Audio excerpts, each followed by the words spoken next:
page, the title of the page, or even if kahit like familiarity na. So first is Mona Lisa. How about this one? Polarium. Very good, Polarium.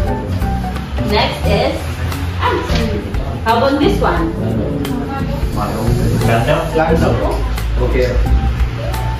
Okay, hindi nyo talaga sagot, ha? Langkit. Langkit, no? How about this one? Yes, very good. A pearl with a girl with a pearl earring. Girl with a pearl earring. So how about this one? Apo.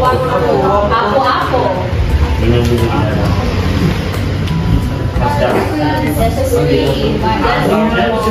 Yes, the scream. Wow. How about this one?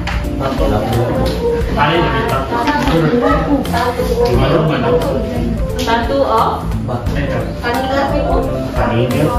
Wrong. So ito. Next is the Last Supper. How about this one? Landa. How about this one? Very nice. So, ano yung na-observe nyo sa activity natin? Art. And how about yung mga hindi nyo na-discover? Ay, hindi nyo alam.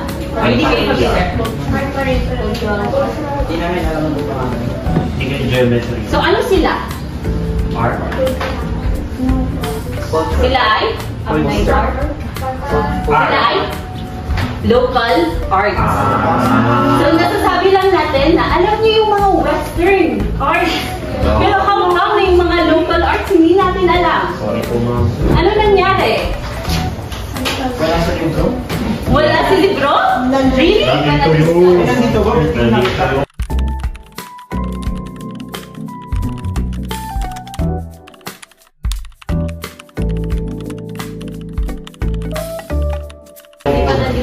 So, in which meron na tayong another activity. Since hindi niya nasagot.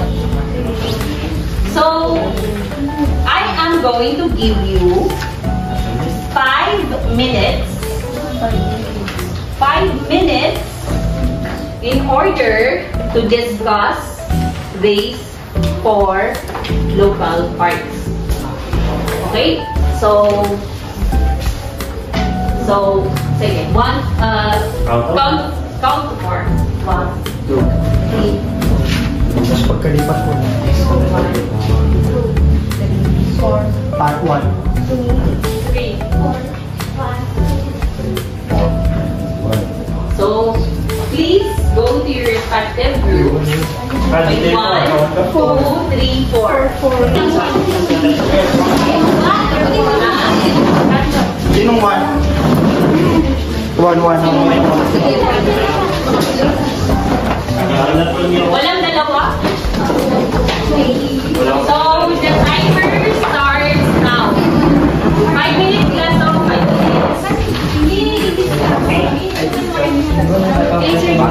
Okay na yung gamit ng internet. 5 minutes.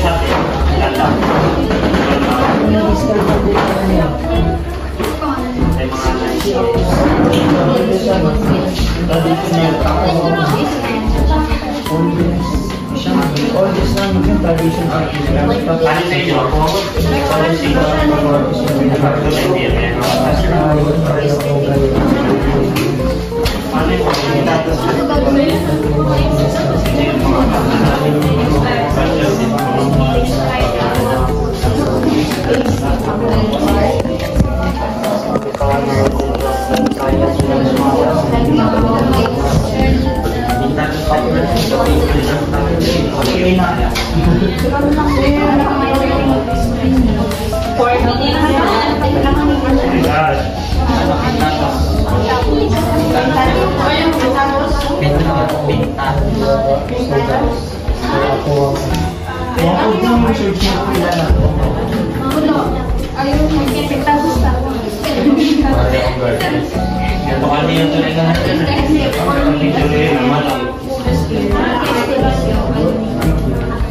Ano yun yung ano?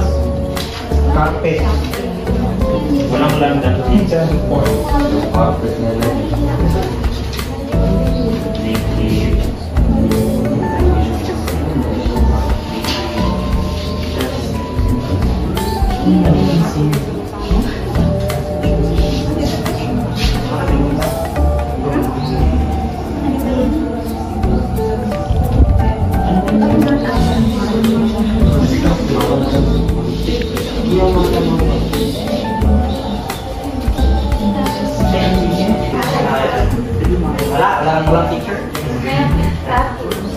Tapos, so this is a Visayan Warriors festival. So in a modern time, no, this this depicts portrays a man with a tattoos on all over his body. So pag marami itong tattoos, it has a cultural significance that you are a brave warrior or ikaw ay successful sa battle.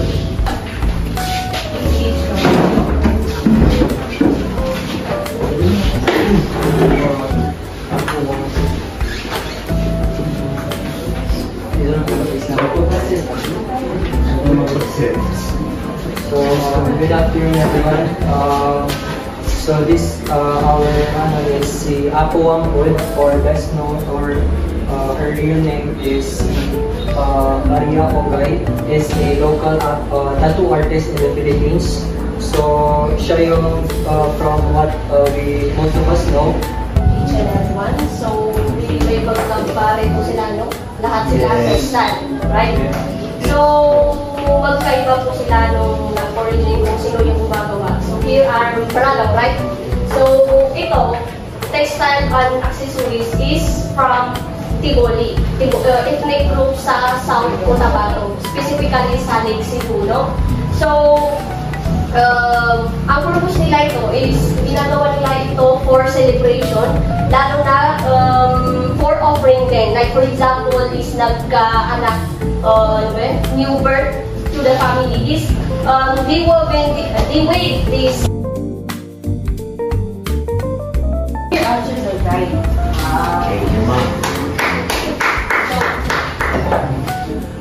So now, according to the PBT, why do we need to learn local arts?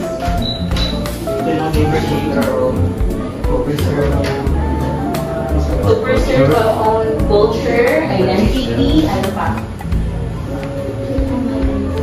To the next generation. To pass for the next generation, ano pa?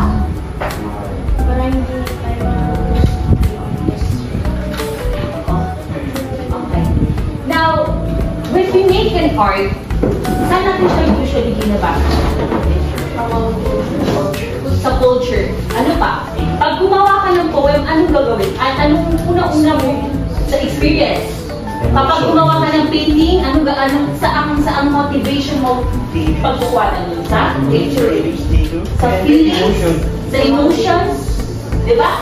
So, yan din, kapag gumagawa sila ng local arts, it's about their beliefs, kung ano nararamdaman nila during their time, during our ancestors' time. So, sinabi ninyo na ito ay, ano nga sabi nila dito? Sa mga people from Visayan people, Visayan people, very good. Ano pa? Nagse-celebrate ng Pintados Festival. Yes. They are called by the Spaniard as Pintados.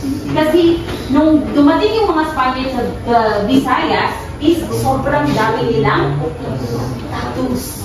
And ang tattoos is symbolizes as bravery. Or sila yung tinatawag na warriors. Diba? Diyan lang sa it came from Mindanao or Maguindanao, like we said. Moros. Now, dito sa, what is the color of the landa? Yellow. And what does it symbolize? Royalty. Sultan, ba? Ang anong ancestors natin na ang gumagamit ng yellow is Sultan. So, from? Right. Royalties, mga sultan. Now, ito kasi yung balong na to, it came from, saan sila base? Ginto. Sa? Ginto. Yes, ginto. Pero saan pinagkuhanan yung parang fabricated from? Fabricated from? From? Sa banana? No. Fabricated from? Fabricated from? Fabricated from? Indo? Ayun. Or? Now, ang malong ngayon for contemporary work from 2000s, ang ginagamit na sa malong is no longer about skirt. Ginagamit na siya in different ways, like laken, duyan. Now, eto, sino nga ito? Si Wangkol. The oldest? Tattoo artist. So, paano ba siya nagpapatattoo sa mga tao? Paano mo ginagawa? Ginagamit niyo yung parang term ng dito. Yes. Parang minimatigil niya. Ginamartilin niya, tapos sinusugat niya, tapos nilalagay niya ng charcoal. Diba? So, ganun ka, unique yung tattoos nila. Kung dito, about sa warriors, dito naman ay, ano meaning ng tattoo nila? Courage. Courage. Ano ba? Beauty. Ano? Strength. Yes, strength.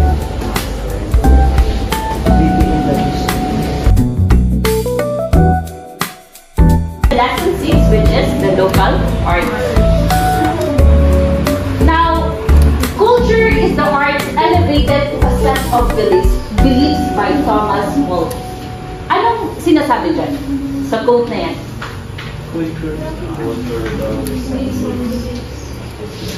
Culture is the art elevated to a set of beliefs.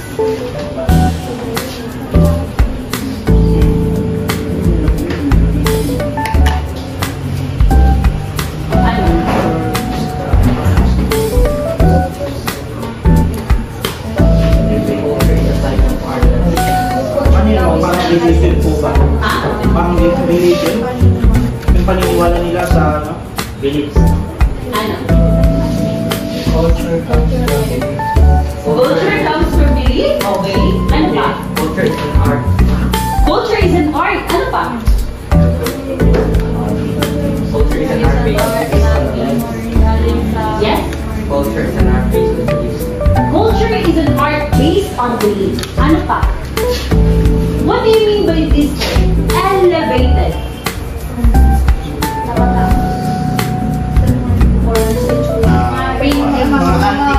Mga antiques. Wala kayong nakita mga weapon? Meron pa. Dami. Marami. Canon, espada, Canon, espada. Archer. saka yung agilang mo. Yung monkey. So, we all know that Philippines is a blade culture. Diba? It is a blade culture. Tama hindi? Tama. Why? We are warriors. We are warriors. So kapag hindi ka nakagain, you're not a warrior? No, no. Anong partner pag walang? Pa? Pag walang weapon is farmer. Ano pa? Because of colonization. Colonization. Ano pa? I think each group dito they have their own culture. Oh, sir? Yes. In every ethnic groups, they have different ways of culture about the plates. May iba't iba silang way para makipag-digma.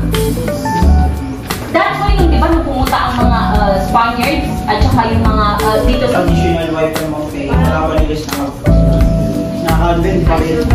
sino parang napaka stupid naman nun kung weapon mo na tas kanya na baril. Greek culture dito. Ano yung sinasabi niya dito sa Greek culture?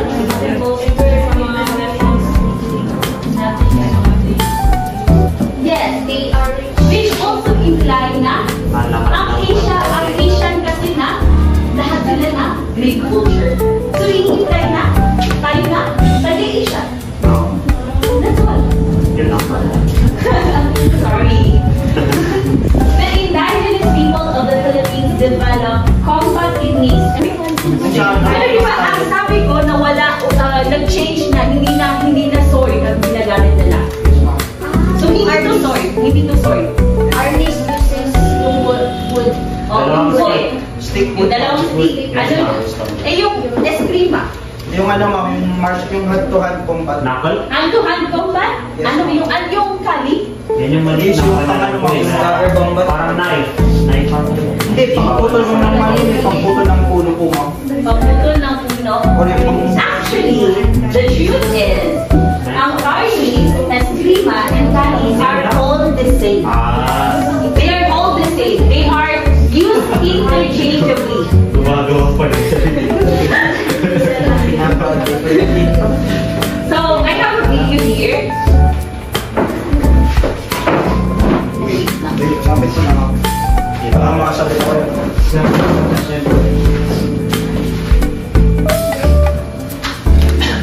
So, do you know, narinig ko na ba ng Laguna Copper Plate inscription? Yes ma'am. Sige, ano yun? Ano? Apa? Nakakarin ko lang ma'am. Narinig ko lang. Nakalimutan ko ma'am. Naano ko na yun ma'am. Encounter dito. Ano ang Laguna Copper Plate inscription? Galing doon sa Laguna. pinakaunang may written Oh, this is the earliest record na meron tayo. So ito, ang meron dito is according ang meaning nito is about sa mga utak. Yes, utak. And local document kasi siya. And it came from Ano yan? Bakit mag-up? so kapag makikita ninyo, kung makikita ninyo, which is hindi nyo possibly makita, meron siyang history of, meron siyang, yung mga letters dito, is merong mga Jawi script. And yung Jawi script is from Jawi. Jawi script is from Southeast Asia. Saan Southeast? Indonesia. Indonesia. Ito yung pinagkaiba ng Kirim at saka Jawi. Filipino? Pilipino at saka Pilipino. Filipino. Filipino. Filipino. Diba? Magkaiba yung Jawi at saka Kirim.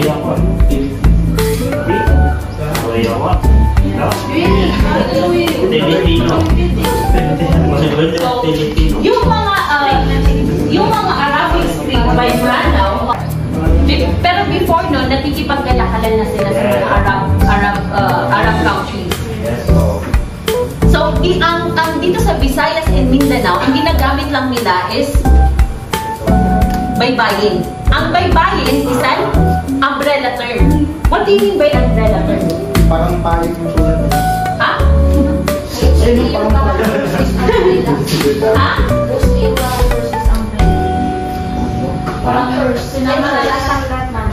Pag kunyari, kapag may umbrella dito, nasakop kayong lahat, ano yun? Sakop na po lahat ng other pagsusulat sa baybayin.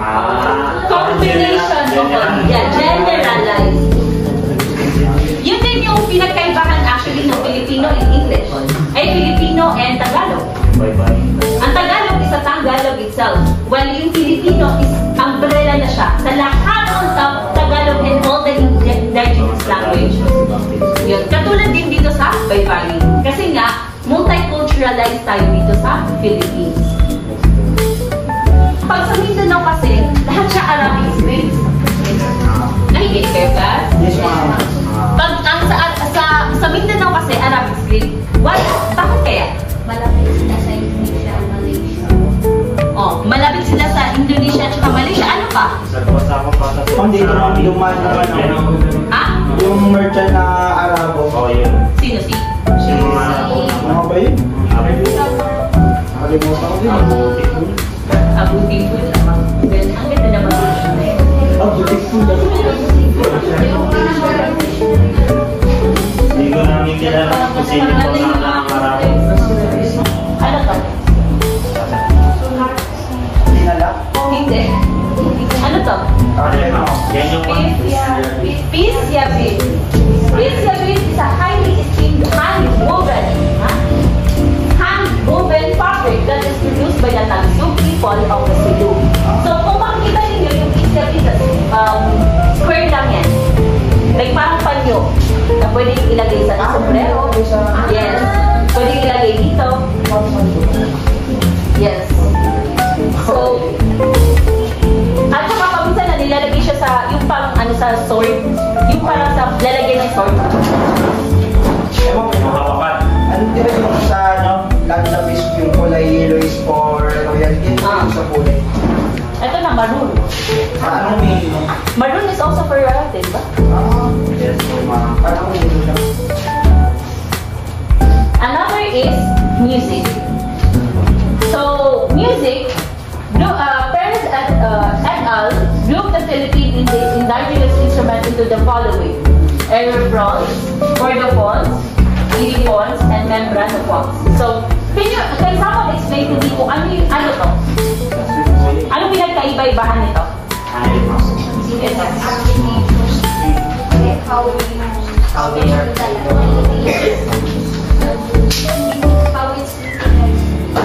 Like for example, yung aerophones is by nose or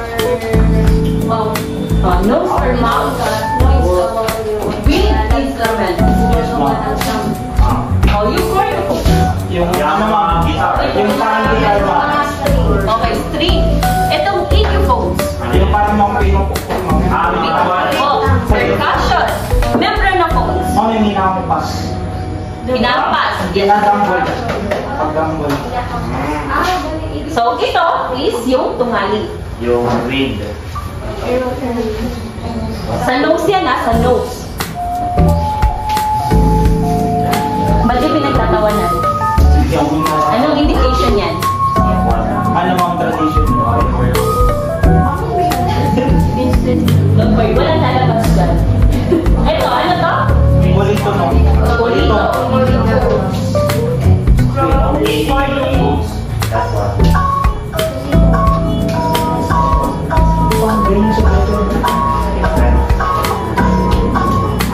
Polito. Yan ang polito, ha? Polito is a... String instrument. Ano yung isang term?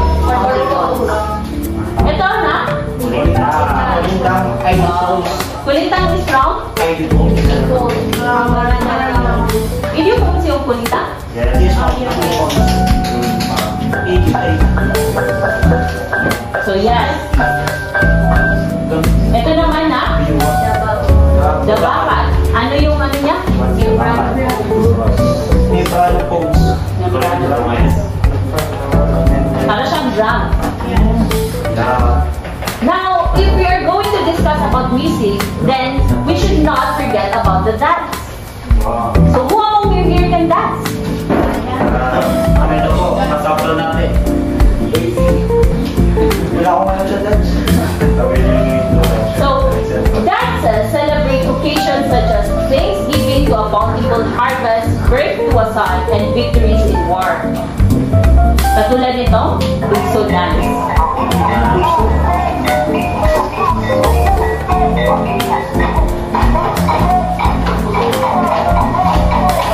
So, yung Bugso dance na ano yung implication niya? Ha? Thanksgiving for? Harvesting. Now, ano to? Ito naman na, ang ilaw.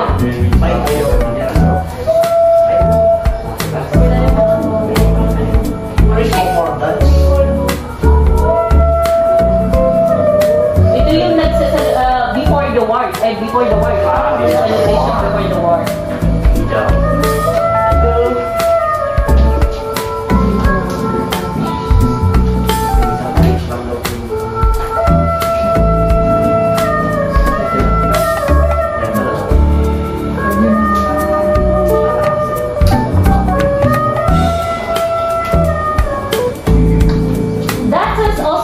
imitating animal movements. Yes.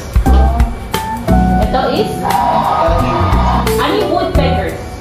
Pinagano mo ito po. Yung mga ibon na nagpapalmi sa puno. Yes.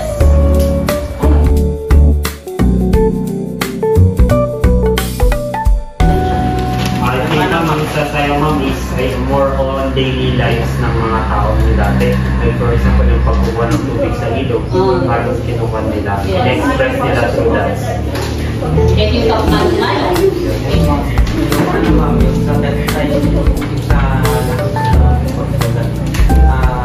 mostly sa Mindanao and dun sa part na Tawi-Tawi, galing sa more inspired from Japanese side. Yes. Yes. Yes. And how about the others? Yung mga native song. Dati ma'am is parang hindi sila ay iba yung parang sinasamba nila ng blessing yung sa God of Rain. Yes. Ang ano kasi is, di ba ngayon na medyo may pagka-animalism na tsaka religion, parang pinagsama na siya. Yes, ma'am. Sa atin na, may isang tayo na may nagkaroon kapanaguto. Di ba? Like yung, ano nga yung kapanaguto na iba? Yung mga paniniwala ng kapanaguto. Kapanaguto. Bawal man yan. Yes. Mga superstitious beliefs. Di ba? Kaya, yun. How about the others? O, yung ano ma'am, yung imbis na magawi sila sa isang babae, hindi na sa sila. Ah, Yun yung natutunan ko. ano yun? Yung imbis na idaan sa gulo, dinaan lang sa sayo. Dinaanan lang sa